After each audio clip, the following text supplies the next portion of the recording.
The Art of Being Ruled. Wyndham Lewis. Original publication 1926. 1989 edition. Narrated by Skeptical Waves. Part 3. The Small Man. Chapter 8. The European's Physical Liberty. Before leaving the region of general principles, it will be useful to examine one of the characteristic tenets of liberty as conceived of in the European world, namely, physical liberty. This subject can be introduced by following a few remarks of Goethe in his conversations with Eckermann. He is discussing the libertarian peculiarities of his brother poet. All the work of Schiller, Goethe said, is dominated by the idea of liberty. In his youth, it was physical liberty that preoccupied him. Later, it was the liberty of the mind. What a singular thing is physical liberty. According to my idea, anybody easily has enough of it. For instance, you see this room here, and the one next to it, the door of which is open, and in which is my bed. It isn't big, and the space is further diminished by all sorts of furniture, books, manuscripts, objets d'art. It is big enough for me, however. I have lived in it all the winter, and I have hardly put my foot in the front rooms. What is the use to me, then, of any huge house, and the liberty to go from one room to the other, if this liberty is of no use to me? When you have liberty enough to live safe and sound and apply yourself to your business, you have all the liberty you want. Besides, we are all of us only free on certain conditions, which must be fulfilled.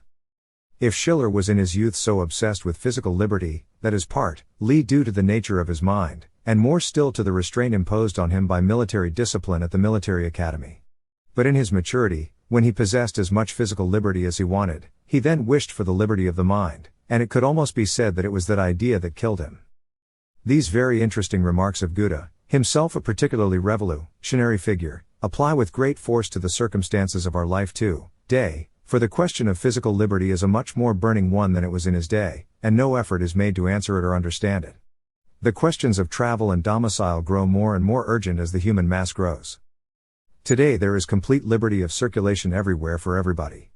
People without anything in particular to do avail themselves of this carte blanche. In great herds they move painfully to the seaside. Both their progress there and back, and the short time they spend on the pebbles or sand, where it is rather a sea of people than a sea of water that they behold, is so exhausting that it is the power of the holiday idea alone that can sustain them. Another idea, or word, could be quite easily substituted for this. In a more continuous way this carte blanche to circulate is used and abused by great masses of women daily in the cities. A never-ending stream of luxurious omnibuses transports them for a few pence wherever they want to go. The unequal distribution of these masses causes the same sort of disequilibrium as will the constant agitation of masses of liquid in a vessel jerked this way and that. There is no danger of the vessel upsetting, but dense congeries of beings accumulate wherever there are shops, and masses of huge vehicles cart them up and down. All this movement, and the great staffs of men employed in the various operations connected with it, in the factories turning out the conveyances, at the garages, and on the road, is largely pointless.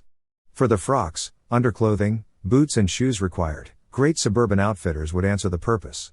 If the bus ticket could not be obtained without a travel permit, the immense waste of labor, shattering of the roads, and stagnation of masses of traffic accompanying this ritual of shopping, would be spared. And this would, after the first fortnight of indignation, satisfy the shopper just as well. The woman whose practice it is to engage daily in this tussle in the great shopping centers would find this restriction on her physical liberty a blessed relief.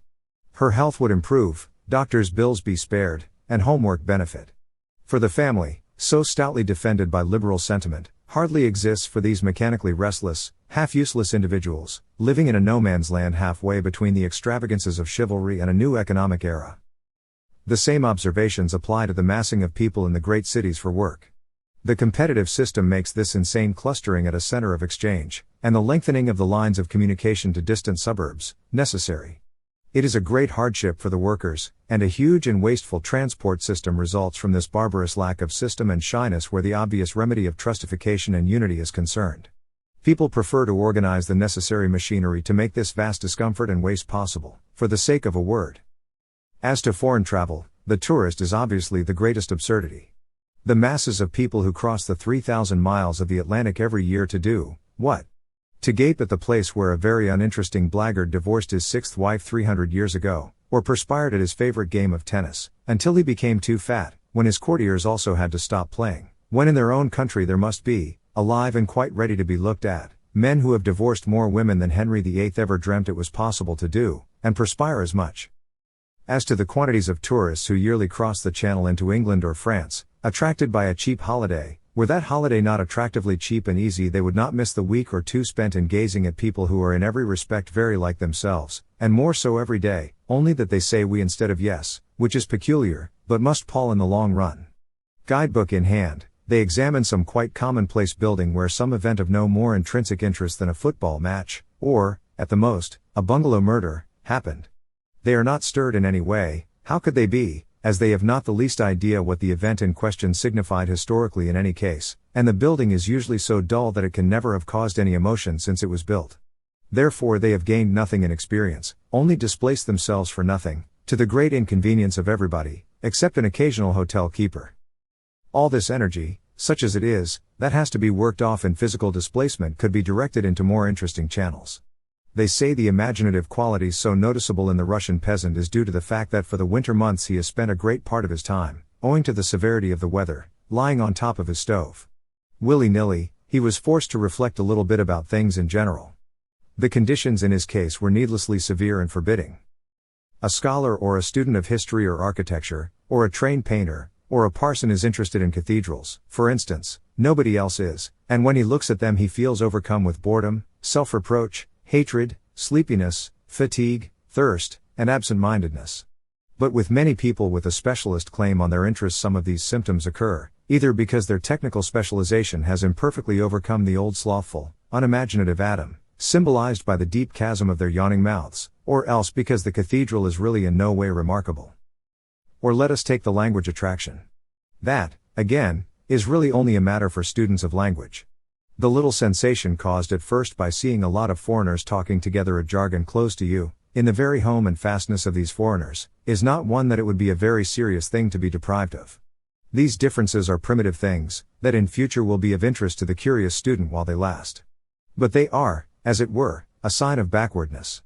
They no longer represent either a living culture or political power. The nations of Europe are helplessly laid out side by side, each talking its own language like so many Indian tribes and reservations or reductions. It is even rather indecent, today, to take an interest in them, or intrude on their decadence and distress. Some scientific motive, such as takes a man to the quarters of the Plains Indians or the Liloits, is respectable. But the tripper should not be encouraged. The French, those perfect traditional hosts, will soon hardly possess the necessary machinery to entertain on such a scale, at all hours and in all places.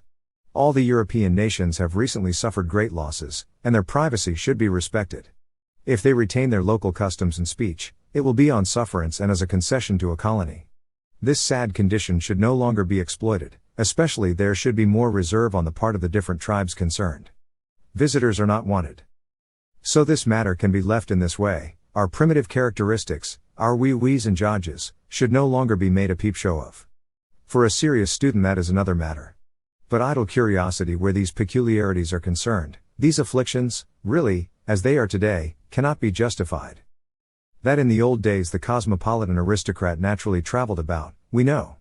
But we are not, most of us, cosmopolitan aristocrats, and most of us do not know the elements even of any speech except our own. These cosmopolitan aristocrats were at home everywhere, for there were other cosmopolitan aristocrats everywhere with whom they could consort. They were the good Europeans. But there are no Europeans today. But the real approach to the question of foreign travel and cheap tourism is that the mass of people do not want it. The remnants of the 19th century middle classes who have any money to spare enjoy this pastime. But the great majority of the English or French population, for instance, would not hesitate a moment between a free fortnight at one of their own seaside places and a fortnight abroad. The latter proposition fills them with uneasiness, dislike of what is strange, remote, unrestful, out of their routine. It is only the perpetual thrusting under their noses of advertisements recommending cheap foreign travel that ever induces some of them to take this disagreeable step. It is, in short, an excellent example of how the precious liberty of free movement is not a liberty at all. But so long as people have to get money by competitive enterprise and advertisement, so long will people be expensively dragged hither and thither, in motor coaches, trains, steamboats, and omnibuses, and have the idea imposed on them that they are enjoying this displacement. Most people are born mollusks, there is no offense in saying it, for it is quite true, and they are made into sham students, artists, cosmopolitan aristocrats, globetrotters, philosophers, poets, mountaineers, buccaneers, and gypsies.